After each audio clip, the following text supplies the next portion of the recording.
morning. Welcome to Innergize Coaching. For those of you who know me, welcome. And to those of you who don't, my name is Brittany and I am the life coach at Innergize Coaching. I wanted to jump on here because, first of all, this is a fear of mine to come on, make a video.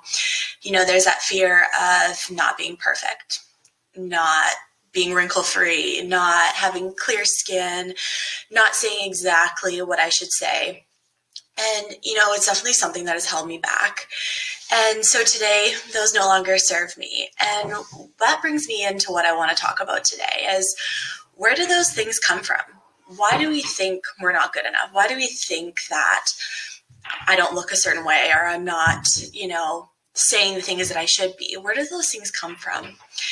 And, think about yourself while I talk about this. And I want to just talk about the 5-year-old Brittany that walked into kindergarten and had my chubby cheeks, my pigtails in and wearing my ankle biters.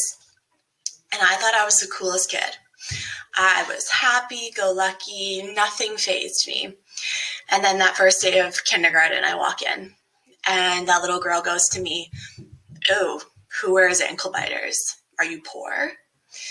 And that little boy next to me goes, "Wow, you sure have chubby cheeks. You must like to eat food."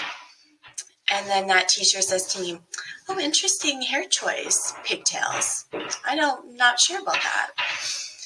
And, then so be it, right? People say things to us all the time.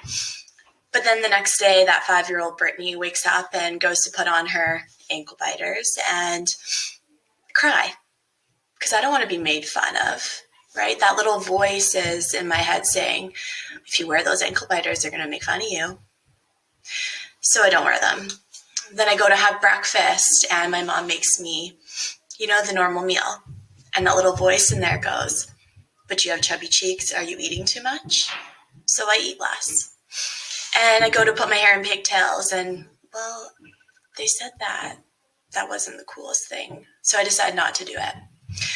And all of these voices that we hear and all of these judgments start to stick. And that's not who we are. It's just our way of keeping safe, right? And as the years go on and we hear more of this, people criticizing us, we're not skinny enough, we're not pretty enough, all of these things start to stick. And we begin to think that that is actually what we're telling ourselves, and that is us. But that's not true. That's not who we are. We're the people, the 5-year-old that walked into kindergarten who didn't care what everyone else thought. We didn't care about what we were wearing, if we were too skinny, if we were, all of these things. And so my challenge for you this week is to take a look and see where those judgments came from. What are you telling yourself? Right? We don't have to be run by these judgments. These aren't us. And it's time to find our true self and stop caring what people think about us. Stop dimming our light because others are uncomfortable by it. So one of my favorite quotes to wrap up is, "You'll never be criticized by someone who is doing more than you. You'll only be criticized by someone who's doing less than you."